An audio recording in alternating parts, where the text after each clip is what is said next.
dia, galera! Bem-vindos ao Loop Matinal dessa terça-feira, dia 17 de maio, com as notícias mais relevantes sobre o mundo da tecnologia. Quem fala aqui é o Marcos Mendes, e hoje no seu Loop Matinal do Loop Infinito vou falar, dentre outras coisas, sobre as atualizações dos sistemas da Apple e o bug do iOS, começo do fim do Flash no Chrome, chegada do Google Spaces, Waze de olho no mercado do Uber, novidades do Telegram e do WhatsApp, mudança na contagem dos 140 caracteres do Twitter e a Azul liberando o uso de eletrônicos durante todo o voo. Vamos lá! Eu começo o episódio de hoje dando uma notícia bacana para você que costuma viajar bastante de avião. A Azul divulgou a informação de que ela também vai passar a permitir que aparelhos eletrônicos fiquem ligados durante todo o voo, incluindo os pousos e decolagens, desde que eles estejam no modo avião. Essa possibilidade foi liberada pela ANAC em julho do ano passado, as companhias aéreas foram adotando a regra uma a uma, só faltava a Azul, mas pronto, agora a regra também vale para a Azul, o que marca o fim do processo de adoção dessa possibilidade. Agora ela finalmente foi adotada por todas as empresas aéreas brasileiras. Dia desses eu comentei aqui sobre um app chamado System and Security Info, que tinha sido feito por um hacker famoso do mundo do jailbreak, o Stefan Esser, e o que esse aplicativo fazia era uma varredura do sistema para verificar se algum app ou até um tweak do jailbreak que estava instalado no aparelho representava algum risco de segurança para o usuário. Apesar da utilidade do app, parece que a Apple não gostou muito dele e resolveu tirar ele da loja sob a alegação de que ele dava a impressão de que o iOS não era seguro. A Apple já tinha feito uma coisa parecida no passado, ela removeu vários apps que diziam ser antivírus lá da App Store, porque ela disse que o iOS não pega vírus e esses aplicativos podiam se aproveitar da inocência de alguns usuários. Agora ela foi lá e fez a mesma coisa com o app do Stefan Esser, que já avisou que não vai disponibilizar o System Security Info lá nas lojas do jailbreak. Quem baixou, baixou. Agora eu vou dar uma ótima notícia que foi anunciada ontem pela Bloomberg. De acordo com eles, nos próximos dias o Twitter finalmente deve parar de contabilizar lá nos 140 caracteres as letras que compõem links e imagens dentro de um tweet. Hoje qualquer link ou foto anexada já pegam 23 dos 140 caracteres permitidos, e isso sempre foi meio chato, já que limita um pouco o comentário que vai junto do anexo. Mas, de acordo com a Bloomberg, no máximo até amanhã, essa regra já vai começar a valer, no que é mais uma tentativa do Twitter de deixar o serviço cada vez mais fácil de usar, para ver se eles voltam a crescer no mesmo ritmo do auge da companhia. Boa! Agora a boa notícia é para os usuários do app do YouTube para iOS, que finalmente vão conseguir usar um recurso bem bacana que o pessoal do Android já vem usando desde o ano passado.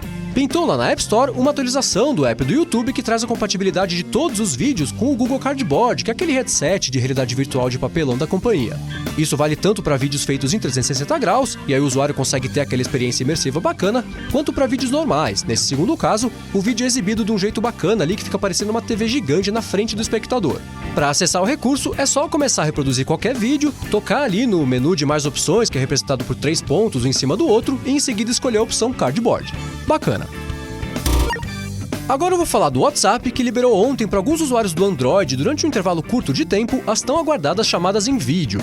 Os usuários que tiveram acesso a esse recurso estavam usando a versão beta do WhatsApp, que a empresa disponibiliza para o Android, e para conseguir fazer a ligação, a galera tinha que tocar ali no botão de telefone, que já existe para todo mundo, só que ao invés do aplicativo já fazer uma ligação de áudio automaticamente, apareceu um pop-up com 2 botões, dando a opção da pessoa escolher entre fazer uma chamada de áudio ou então em vídeo. Curiosamente, pouquíssimos usuários conseguiram de fato fazer a ligação, enquanto a maioria que escolheu testar a chamada em vídeo se deparou com uma tela de erro, que dizia que as chamadas em vídeo ainda não estavam disponíveis naquele momento.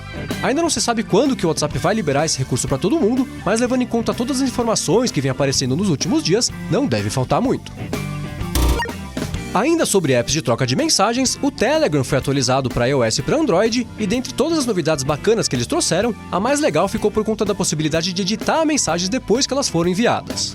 Isso é legal para quando você percebe que mandou uma palavra errada ou alguma coisa assim, e o aplicativo deixa que você edite qualquer mensagem até 2 dias depois do envio, o que é tempo mais do que suficiente para corrigir qualquer informação.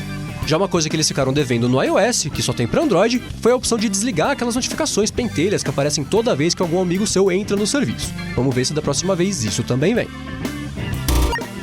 Agora o assunto é o Waze, que parece que está de olho no mercado do Uber. Isso porque, de acordo com o site San Francisco Gate, o Waze vai testar um projeto piloto lá na área da Baía de São Francisco, que vai dar a opção das pessoas marcarem caronas pelo aplicativo. De acordo com a matéria, 25 mil funcionários de algumas empresas de tecnologia ali da região vão fazer parte do teste, e para fazer isso eles vão ter que baixar um app novo chamado Waze Rider para pedir uma carona. Esse pedido de carona vai aparecer para os mais de 700 mil usuários normais do Waze ali da região, com base no percurso diário deles, e aí essa galera vai poder escolher se quer ou não dar carona para aquela pessoa.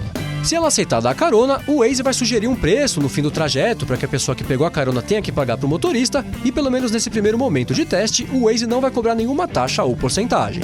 Interessante esse teste do Waze. Se a coisa der certo e eles entrarem mesmo nesse mercado de táxi por aplicativo, a coisa vai ficar bem interessante do ponto de vista da concorrência com Uber, Lyft e outros aplicativos desse tipo.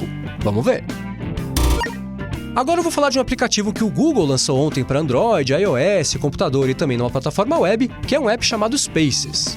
Esse aplicativo que incrivelmente já estreou disponível no Brasil, ó que maravilha! Esse app tem embutido lá ao mesmo tempo a busca do Google, o Chrome e o YouTube, e ele foi feito para permitir que qualquer usuário consiga compartilhar links, vídeos e imagens com grupos pequenos de amigos. Num primeiro momento, essa ideia lembra um pouco os círculos que eles tentaram emplacar lá no natimorto Google+, só que agora ao invés de obrigar todo mundo a usar uma rede social que ninguém quer usar, eles só limitaram o uso a pessoas que têm conta do Gmail, que é quase todo mundo, então já abaixa bastante a barreira de entrada. O Spaces é bem bacana e ao contrário lá dos círculos do Google+, ele já é de cara bem mais familiar e amigável e tem bem mais chance de dar certo. Como eu falei, ele já está disponível para todo mundo em todas as plataformas e vale a pena baixar para dar uma olhada, ficou bem legal. Agora eu vou falar sobre a Amazon, que de acordo com uma matéria publicada lá no Wall Street Journal, pode estar se preparando para lançar uma marca própria de produtos, o que deve dar uma boa chacoalhada lá no varejo dos Estados Unidos. De acordo com a matéria, a Amazon deve começar a vender café, nozes, temperos, papinhas de bebê e fraldas nas próximas semanas e, pelo menos num primeiro momento, só os clientes Amazon Prime vão ter acesso a esses produtos. Esse lançamento da Amazon representa uma novidade bem importante lá no varejo dos Estados Unidos, primeiro porque aumenta demais o poder de barganha da Amazon na relação com as outras empresas que fazem esses mesmos produtos, e em segundo lugar, abre um caminho novo e com potencial enorme de faturamento para a Amazon, já que todos esses produtos são de compras recorrentes, ou seja, quem compra café sempre compra café, quem compra fralda tem que comprar 1 milhão de fraldas e assim por diante. Se a Amazon conseguir emplacar esses produtos no mercado, e ela deve conseguir, porque quem é cliente Amazon Prime já tem uma predileção pela marca, ela tem de tudo para conseguir dar um belo salto no faturamento da companhia, o que vai deixar o Jeff Bezos e também os acionistas ainda mais contentes. Agora eu vou falar sobre o Google, que está prestes a receber uma multa recorde lá na Europa por conta de um caso de anticompetitividade que foi aberto pela Comissão Europeia e que eu até cheguei a comentar por aqui dia desses. De acordo com uma matéria que saiu no jornal The Telegraph, a Comissão Europeia quer dar para o Google uma multa no valor de 3 bilhões de euros, o que dá uns 3 bilhões e 400 milhões de dólares, como punição pelo fato do Google ter promovido resultados próprios em relação aos produtos da concorrência nas páginas de resultado de busca. A matéria diz ainda que a ideia é fazer com que essa multa sirva de exemplo no mercado para que ninguém pense em abusar do poder de monopólio de buscas de novo. Ainda de acordo com o The Telegraph, o Google, que já negou ter feito qualquer coisa errada nesse caso, deve recorrer da decisão, caso eles sejam mesmo condenados, na tentativa de empurrar essa punição mais pra frente. Eles citam que a Intel já fez isso e deu certo no passado, e até hoje ela não teve que pagar uma multa que foi emitida para ela em 2014. Ainda sobre o Google, ontem surgiu a informação de que a empresa vai desativar o plugin do Flash por padrão lá no Chrome, o que deve marcar mais ou menos a 50ª morte dessa tecnologia lá na web. Nos últimos anos, o Flash só vira notícia quando a Adobe lança correção urgente de falha de segurança, ou então quando sites grandes, tipo o YouTube ou Facebook, resolvem abandonar a tecnologia. E agora, exemplo do que já acontece com outros navegadores, o Flash vai vir desativado por padrão no Chrome e o prazo máximo para que isso aconteça é o 4º trimestre desse ano.